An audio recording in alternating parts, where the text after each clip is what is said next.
नमस्कार। फिर से एक बार स्वागत है मेरे चैनल पर। मैं हूं राज। आप देख रहे हैं हाईवे 33। दोस्तों, आज की जो कहानी मैं आपको सुनाने जा रहा हूं वो ट्रक ड्राइवर जोगिंदर जी का है। जोगिंदर जी यूपी के लखनऊ के पास के रहने वाले हैं और वो एक ट्रक ड्राइवर हैं। तो क्या घटी थी उनके साथ में घटना, चलते हैं उनकी कहानी में। लेकिन दोस्तों, अगर आप मेरे चैनल पर नए हो और अभी तक मेरे चैनल को सब्सक्राइब नहीं किया है तो प्लीज़ कर लीजिए और साथ में बेल आइकन को दबाना ना भूलिएगा। तो शुरू करता हूँ आज की कहानी। दोस्तों, मेरा नाम जोगिंदर है। मैं ट्रक चालक से पहले मैं पढ़ना चाहता था। मैं कुछ और बनना चाहता था, लेकिन हालात के आगे मैं हार चुका था। मेरा जो सपना था कुछ बनने का, वो बिखर सा गया था।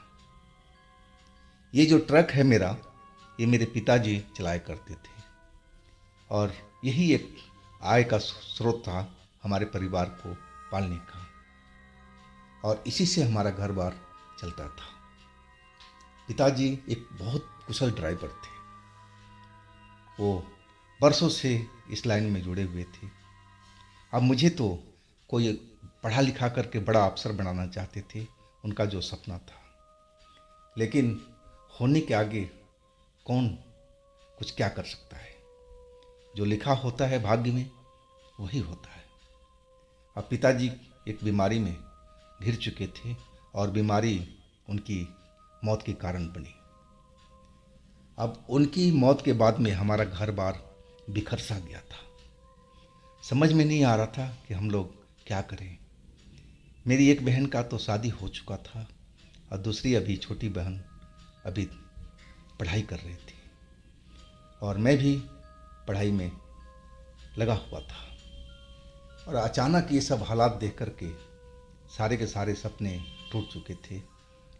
अब तो ऐसा हालात कुछ दिन में हो गया था कि हम लोग खाने खाने का मोहताज होने लगे थे कि सारा जो पैसा जमा पूंजी था पिताजी के इलाज में खर्च हो चुका था और कुछ कर्जे भी हमारे ऊपर चढ़ गए थे। अब ले दे करके एक ट्रक ही बचा हुआ था और कुछ रिश्तेदार तो ट्रक बेचने की बात कर रहे थे कि ट्रक को बेच दो और जिनका कर्जा है उनका चुका दो और कुछ पैसा बचे तो कोई काम खोल लो। लेकिन मैं अब समझ गया था कि मुझे क्या करना था। मैंने उनको मना कर दिया कि मैं ट्रक नहीं बेचूंगा। ये मेरे पिताजी की निशानी है, ऐसे मैं जिंदा रखूंगा। अब मैं अपना प्लान बना लिया था और मैं एक कुशल ड्राइवर को ढूंढने लगा जो हमारी गाड़ी को हैंडल कर सके, अब मुझे ड्राइवरी का काम भी सिखा सके। और आखिरकार 1 महीने के बाद में वो ड्राइवर हमारे उस्ताद मिल गए थे। मैं अपनी घर की सारी हालात उनको बता दिया।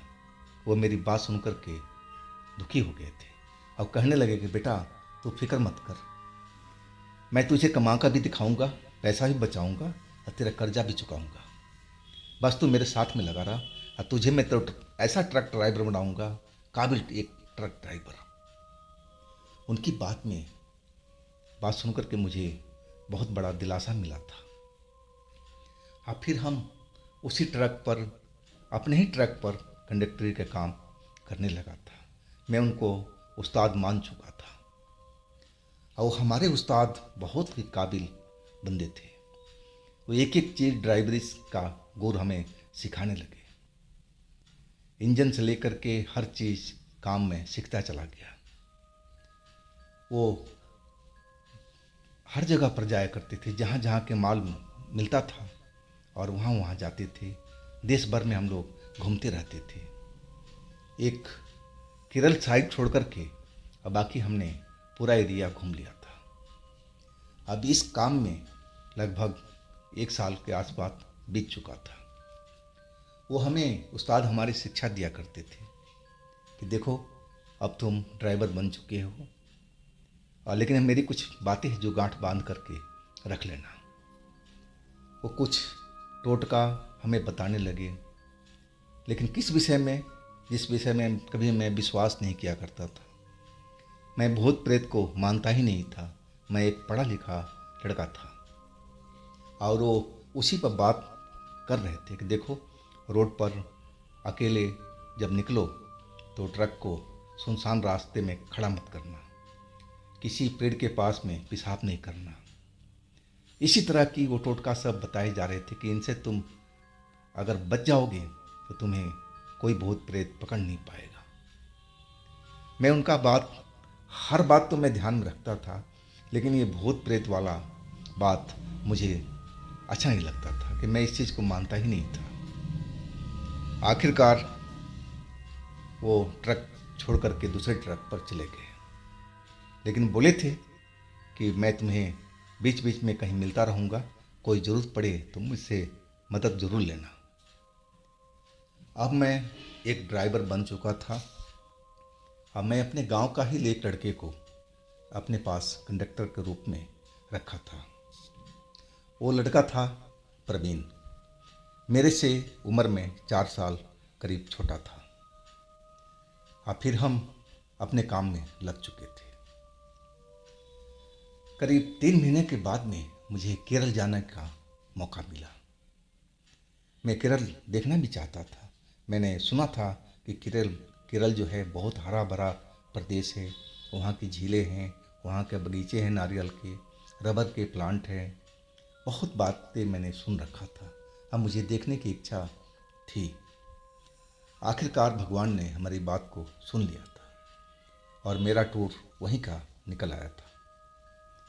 लंबी सफ़र करके हम केरल पहुँचे थे। जब हम उस गोदाम में माल खाली कर दिए और फिर एक ट्रांसपोर्टर के पास में जा कर के नंबर वगैरह अपना दर्ज करा दिया और ट्रांसपोर्टर कहने लगा कि अभी आपको वेट करना पड़ेगा, कुछ दिन लग सकता है, 2 दिन 3 दिन हफ्ता दिन भी माल मिलने में नॉर्थ इंडिया का।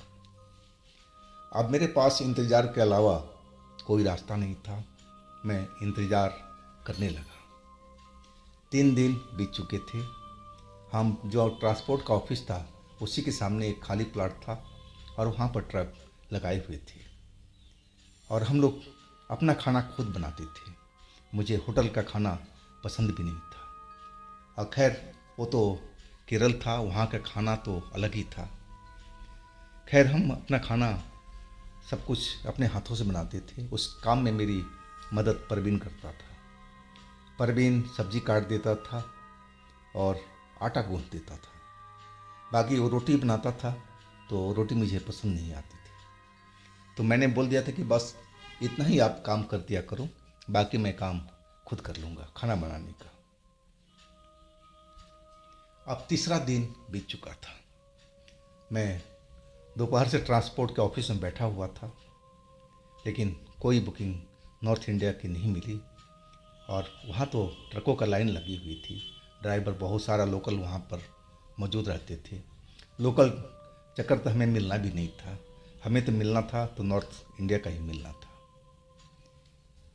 शाम हो चुकी थी, करीब 7:30 का टाइम हो चुका था। तभी ट्रांसपोर्टर बोला, अरे सुनो भाई सुनो, तुम्हारे लिए काम आ चुका है। मैं खुश हो गया। नहीं कि जी कहाँ का है? वो कहने लगा कि उत्तराखंड की एक फैक्ट्री का माल है, रबर, कच्चा रबर जाएगा यहाँ से। मैं खुश हो गया कि चलो अब हम लोग इस जगह से अपने साइड में निकल पड़ेंगे। फिर उसने कागज़ पत्तर बनाने लगा और कागज़ पत्तर बना करके दे दिया। मैंने पूछा गोदाम कौन से गोदाम से लोड हुआ? वो एक पर्ची थमा दिया, बोला इसमें इंग्लिश में लिखा हुआ है ये करीब 30 किलोमीटर आगे है और जल्दी निकल जाओ, नहीं तो 9 साढ़े 9 बजे के आसपास गोदाम बंद हो जाता है, फिर आपको एक पूरी रात इंतज़ार करना पड़ेगा। अब मुझे खुशी थी और जल्दी जल्दी हम ट्रक दौड़ाते हुए उस जगह पर पूछते हुए पहुंच गए थे। लेकिन जब पहुंचे तो वाकई 9:30 के आसपास का टाइम हो चुका था और वो गोदाम का जो लेबर था वो बाहर निकल रही थी। मैं इंचार्ज से जाकर के मिला अब मैं अपनी मजबूरी बताया कि साहब हम लोग 3 दिन से यहाँ फंसे हुए हैं, हमारा ट्रक लोड करवा दीजिए। वो भी हमारी भाषा नहीं समझता था, लेकिन टूटी फूटी इंग्लिश में हमारी बातचीत हो रही थी। वो बिल्कुल मना करने लगा कि नहीं, अब संभव नहीं है, अब लेबर सारी जा चुकी है, अब जो भी काम होगा वो सुबह ही होगा, 8 बजे के बाद में। आप लोग बाहर रोड पर चले जाओ और किसी ढाबे वगैरह पर, होटल पर जा कर के गाड़ी रोक लो और रात भर इंतज़ार करो, सुबह में आ जाना। मैं कहने लगा कि अगर हम लोग यहाँ पर रुक जाए तो कोई दिक्कत है? कहना नहीं, दिक्कत नहीं है, लेकिन लोग बाग कई तरह की अफवाह यहाँ पर फैला रखा है। अब मैं नहीं चाहता कि आप यहाँ पर रुको, बाकी आपकी मर्जी है। अब फिर वो अपना बड़ा सा गेट बंद करवाया अपने लोगों से और चाबी लेकर के अपनी बाइक से चल पड़ा। उस जगह तो ठीक ही ठाक लग रही थी मुझे। बाहर में लाइट पूरा जल रहा था, पानी का व्यवस्था भी था, बाथरूम भी बना हुआ था, तो मुझे रात बिताने के लिए जगह बिल्कुल सही लग रही थी। अब वहाँ क्या हो सकता है, मुझे कुछ समझ में नहीं आ रहा था। मुझे तो ऐसा कुछ दिखा नहीं, साफ़ सुथरा जगह था। हाँ, थोड़ा जंगल झाड़ काफ़ी साइड में दिखाई पड़ रहे थे। वो तो केरल है ही है, अब तो वहाँ पेड़ पौधे तो होना ही है। अब मैंने अपने असिस्टेंट प्रवीण से बोल दिया कि भाई अब हम रात यहीं गुजारना पड़ेगा, और खाना की तैयारी करो और फिर हम लोग खाना बनाएंगे और खा पी करके सो जाएंगे। अब सुबह में माल लोड होगा, फिर हम लोग इस जगह से निकल पाएंगे। परवीन और मैं दोनों मिलकर के अपने काम में लग चुके थे। मैं खाना बना रहा था, अब परवीन अब आटा उठा गूँथ करके मुझे दे चुका था, सब्जी काट चुका था। अब फिर कहने लगा कि उस्ताद मैं पूजा कर लूँ ना? यानी कि हाँ भाई बिल्कुल कर लो। परवीन जो था थोड़ा धार्मिक व्यक्ति था, लड़का था। उस ट्रक में हमारे पिताजी ने एक बजरंग बली की मूर्ति लगवा रखी थी। हमारे पिताजी बजरंग बली के भक्त थे और पूजा पाठ किया करते थे गाड़ी में। आप परवीन ने जब वो मूर्ति देखा तो वो भी खुश हो गया था। वो भी बजरंग बली का भक्त था और वो सुबह शाम पूजा किया करता था। मैं देखा था कि शाम की आरती के वक्त में जब भी वो पूजा करता, आरती करता बजरंग बली का, तो अपने थैले से एक माला निकाल करके गले में पहन लेता और आरती के बाद उस माले को प्रणाम करता और फिर वो माले को अपने थैले में रख देता। मैंने पूछा, परवीन ये किस चीज़ की माला है जो तुम पहन करके पूजा करते हो?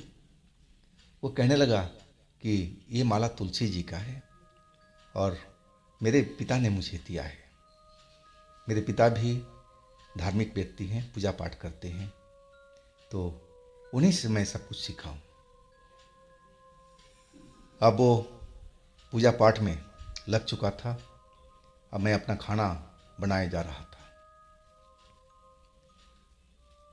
तभी मुझे जो सामने की सड़क थी, जहाँ ये जो रोड था, मेन रोड से जो आ रहा था रास्ता, ये यहीं पर आकर के पक्की सड़क, पक्की तो नहीं बोल सकते, ईंटों से बनी हुई थी और यहीं पर आकर के ख़त्म हो जाया करती थी। शायद इस गोदाम की वजह से ही ये रोड बना हुआ था, गोदाम वालों ने ही बनवाया होगा, मुझे तो ऐसा ही लग रहा था। और उसके बाद जो आगे का रास्ता था वो कच्चा रास्ता था, लेकिन रास्ता साफ सुथरा था। मुझे लग रहा था कि उधर भी कोई गांव होगा, जब रास्ता जा रहा है तो गांव तो होना ही चाहिए। और उसी रास्ते से मुझे कोई आता हुआ दिखाई पड़ा। मैं खाना बनाने में लगा हुआ था और जो भी आ रहा था वो अकेले नहीं था, वो 2 लोग थे। जब लाइट की रोशनी में नज़र आए तो मैं देखा कि एक अधेड़ व्यक्ति था और उसके साथ में एक जवान लड़की थी जो हाथों में छोटा सा थैला लिए हुए थी। और अधेड़ व्यक्ति ने जब हमारा ट्रक देखा तो हमारी तरफ बढ़ने लगा। वो कुछ चिंता में दिखाई पड़ रहा था। वो हमारे पास आकर के रुका और अपनी लोकल भाषा में कुछ बोलने लगा जो हमारी पल्ले में नहीं पड़ रहा था। मैं उसका मतलब भी समझ नहीं पा रहा था। मैं अपना सर हिलाते जा रहा था कि मुझे समझ में नहीं आ रहा है, ये भाषा मुझे समझ में नहीं आ रहा है। इशारा करके भी मैं बताने लगा था।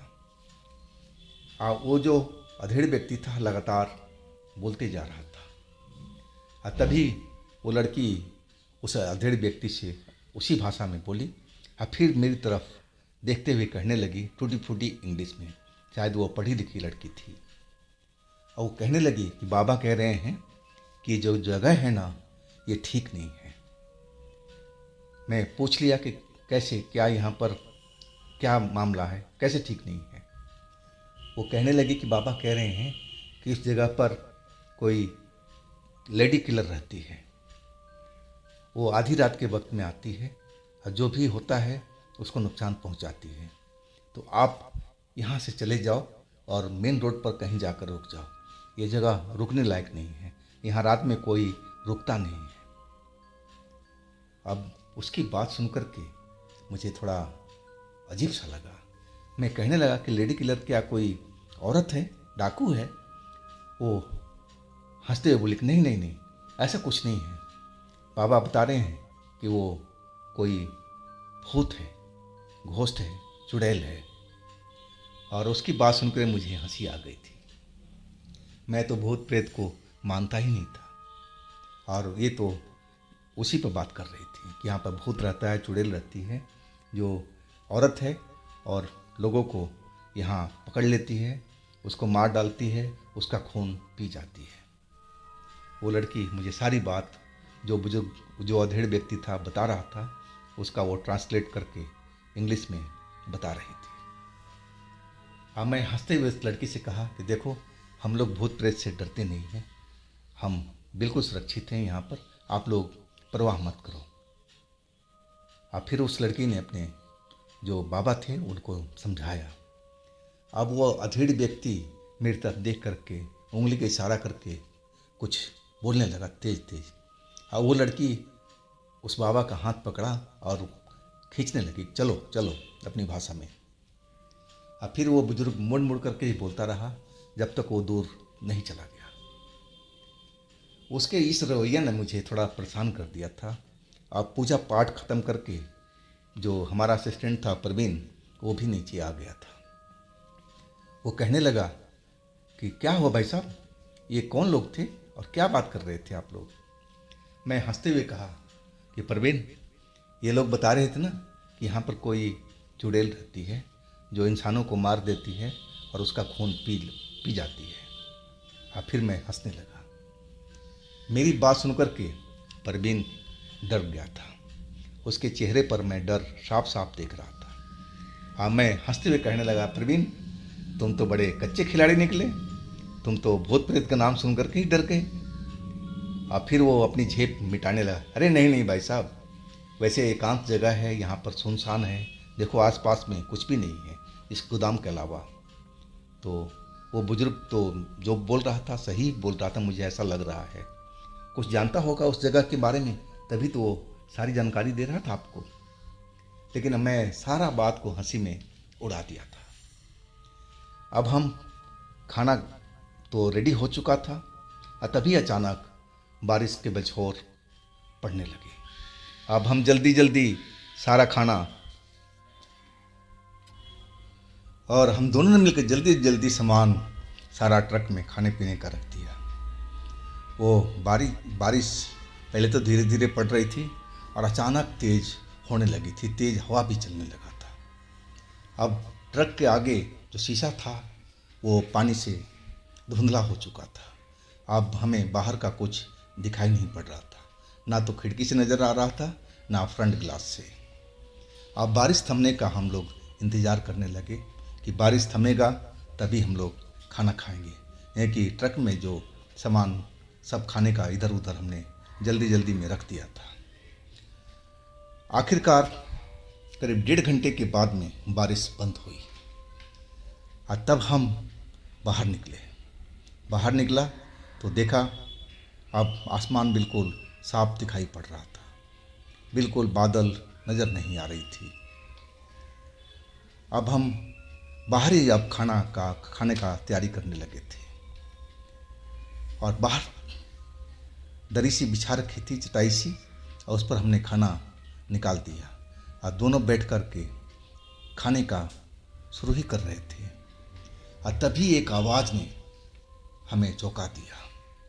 अब रात के करीब 11 से ऊपर का टाइम हो चुका था और वो आवाज़ जो पीछे वाली जो जंगल था, जो पेड़ों का झुरमुट था, उसमें से आई थी। वो आवाज़ जैसे कोई औरत बहुत दर्द में हो और चिल्ला रही हो दर्द से, ऐसी आवाज़ थी वो। और फिर वो आवाज़ बिल्कुल शांत हो गई थी। अब जो परवीन था मेरा मुंह देखने लगा, मतलब वो पूछना चाहता था कि ये किसकी आवाज़ है, लेकिन मुझे तो कुछ मालूम ही नहीं था। मैं कहने लगा, अरे कुछ नहीं है, कोई ऐसा ही होगा, आसपास में घर और होगा, कोई झगड़ा झंझट हुआ होगा और वही कोई आवाज़ कर रहा होगा। चलो खाना खाओ, शुरू करो। और फिर हम दोनों खाना खाने शुरू कर दिए थे। खाना जैसे ही ख़त्म हुआ और हम उठने लगे, और उसी टाइम लगा कि हमारे पीछे में कोई खड़ा है। और जब मैंने पीछे मुड़ कर के देखा तो क्या देख रहा हूँ कि एक लंबी सी औरत लाल कपड़ों में दिखाई पड़ रही थी और उसके हाथ में एक मरा हुआ जानवर का कोई मांस का हिस्सा उसके हाथ में था और वो हमारी तरफ घूर घूर के देख रही थी। और जैसे ही मेरी नज़र उससे मिली, अब पता नहीं क्या मेरे को हुआ कि मैं पूरे शरीर में कंपन सी होने लगी थी। सारा शरीर लग रहा था कि अकड़ सा गया हो। मेरे मुंह से अब आवाज़ भी नहीं निकल रही थी। अब मेरा जो असिस्टेंट था परवीन, वो सब देख रहा था और वो भी एकदम लग रहा था कि सदमे में आ चुका है। वो जो औरत थी, उसका चेहरा जो था बहुत ही भयानक दिख रहा था। वो देखने से ही लग रहा था कि कोई ज़रूर ये भूत प्रेत ही है, कोई चुड़ैल ही है, इतना भयानक चेहरा। और वो तो सीधा ट्रक के अंदर तोड़ करके चढ़ गया और गेट को बंद कर लिया। अब मैं नीचे ही खड़ा रह गया और ऊपर से आवाज़ लगाने लगा, अरे भाई साहब जल्दी आओ भाई साहब, ये कोई चुड़ैल ही है, जल्दी आओ, अंदर आ जाओ। लेकिन मैं तो उस जगह से हिल ही नहीं पा रहा था और वो चुड़ैल मेरे बिल्कुल अब बगल में आके खड़ी हो गई। अब मेरी तरफ देख करके मुस्कुराने लगी और जो जानवर पकड़ रखा था अपने हाथों में, उसको दूर फेंक दिया। और फिर वो मेरा हाथ पकड़ लिया और हाथ पकड़ करके वो खींचने लगी और कुछ बोल रही थी जो मुझे समझ में नहीं आ रहा था कि क्या बोल रही है। और वो मुझे खींचते हुए जंगल की साइड में चलने लगी और मैं उसके पीछे पीछे बिल्कुल किसी गुड्डे की तरह चल पड़ा था। और जो हमारा असिस्टेंट था परवीन, वो ज़ोर ज़ोर से अब रोने लगा था, चिल्लाने लगा था, अरे भाई साहब उसके पीछे मत जाओ, वो मार डालेगी आपको, आप भाग आओ, जल्दी करो भाई साहब, पीछे मत जाओ। वो चिल्लाता रह गया और मैं उस चुड़ैल के साथ में पीछे पीछे जैसे चल पड़ा था जादू से। और तभी एक शोर सा सुनाई पड़ा। वो शोर बहुत सारा, जैसे लोग इकट्ठा होकर के कर रहे हो, बहुत तेज तेज आवाज़ सुनाई पड़ रही थी। वो जो शोर था, जो मेन रोड से और गोदाम के साइड में जो सड़क आ रही थी, उसी पर हो रहा था। मैंने देखा तो मुझे कई टॉर्च जलती हुई दिखाई दी और वो शोर मेरे नज़दीक बढ़ता जा रहा था। वो जो चुड़ैल थी अब ठिठक चुकी थी। मैं तो लग रहा था कि मैं किसी जादू से बंधा हूँ और मैं कुछ नहीं कर पाऊँगा। मैं इसके इशारे पर चल रहा था और तभी वो टॉर्च की रोशनी वो मेरे ऊपर चमकने लगी थी और वो लोग जो थे हमें दिखाई नहीं पड़ रहे थे, शायद टॉर्च की रोशनी से मेरी नज़र चौंधिया रही थी। और तब शोर और तेज बढ़ गया और वो लोग वहाँ की लोकल भाषा में जैसे कोई गाना गा रहे हैं और शोर बहुत तेज होता गया। अब ये शोर से, उस गाना गाने से शायद वो जो चुड़ैल थी वो मेरे को छोड़ दिया और वो अंधेरे में झुरमुट की तरह भाग गई। और कुछ पल तो मैं वहीं पर खड़ा ही रह गया था और तब मैं लगा कि मैं उस जादू से मुक्त हुआ हूँ। और फिर मैं अपने आप को एक एकांत जगह पर खड़ा पाया।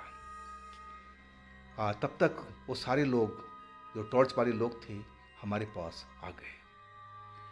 मैंने देखा कि वो 3 टॉर्च थी और उसमें तो मुझे 2 लोग तो वही नज़र आए, वो अधेड़ व्यक्ति और उसकी जवान बेटी। और 3 लोग जो थे ये नए लोग थे और वो अपनी भाषा में मुझे कुछ समझाने लगे, कुछ बोलने लगे, लेकिन मेरे पल्ले तो बिल्कुल नहीं पड़ रही थी। और तब तक जो मेरा असिस्टेंट था वो मेरे पास पहुंच गया। वो मेरा हाथ पकड़ करके बोला, उस्ताद चलो यहाँ से जल्दी, भाई साहब जल्दी से भागो यहाँ से, ये तो चुड़ैल है जिसके बारे में आप बता रहे थे। अब मैंने भी तो ये बात उनसे ही सुनी थी जो बाप बेटी थी शायद। और तब तक वो लोग तो हमें घिर चुके थे और अपनी भाषा में ना जाने क्या क्या बोल रहे थे। मैं उस लड़की की तरफ देखने लगा जो लड़की मेरे से टूटी फूटी इंग्लिश में बात किया करती थी। वो लड़की कहने लगी कि बाबा कह रहे हैं कि आपकी जान खतरे में थी यहाँ पर, वो चुड़ैल आपको मार देती और आपका खून पी जाती और इसके बाद में आपका साथी के साथ भी ऐसा ही करती। आप लोग बहुत बड़े खतरे में थे, अगर ये लोग नहीं आते साथ में तो आप लोग जिंदा नहीं बचते। अभी भी मौका है, बाबा कह रहे हैं कि आप यहाँ से चले जाइए, आप अपना ट्रक मेन रोड पर कहीं दूर ले जाइए, इस जगह पर रात को कोई रुकता नहीं है, आप जल्दी कीजिए यहाँ से। अब मैं सब बात समझ चुका था, डर तो इतना लग रहा था कि मैं आपको बता नहीं सकता। मेरी डर के मारे हालत ख़राब थी, पूरा बदन कांप रहा था। मैं कांपते हाथों से स्टीयरिंग संभाल लिया था और अपने असिस्टेंट को बोला कि गाड़ी बैक करवाओ, जल्दी करवाओ। और फिर मैं बैक करा करके गाड़ी को मेन रोड पर निकाल चुका था और फिर वहाँ से भी दूर एक ढाबा पर जा कर के मैं अपनी गाड़ी को रोका था और सारी रात उस ढाबा पर ही हमने बिता दिया था। वैसे मैंने ज़िंदगी में कभी देखा नहीं था। मैं तो अपने उस्ताद के साथ बहुत दूर दूर तक घूमा हूँ, लेकिन मेरे उस्ताद बताया करते थे इन सब बातों को, भूत प्रेत से कैसा बचा जाता है, क्या टोटका किया जाता है, लेकिन मैं उनकी बातों पर कभी ध्यान नहीं दिया। मैं तो समझता था कि ये सब चीज़ होती ही नहीं है, यह कि मैं एक पढ़ा लिखा ड्राइवर था और यही सबसे मेरी बड़ी भूल थी। उस्ताद की बात मुझे माननी चाहिए थी, लेकिन वो तो तकदीर भाग मेरी अच्छी थी कि उन लोकल लोगों ने मुझे बचा दिया। और शायद वो बुज़ुर्ग उस टाइम जो जा रहे थे वो अपने किसी रिश्तेदार के पास में गए थे। वो वापसी में अकेले नहीं आए थे, उनके जो रिश्तेदार थे उनको साथ में छोड़ने के लिए आए थे। तभी उन्होंने ये सब देख लिया था और वो लोग मेरे बचाव में आ गए थे। और वो जो गाना था वो गाना नहीं था, वो कोई मंत्र था और उसकी शक्ति से ही वो चुड़ैल भागी थी।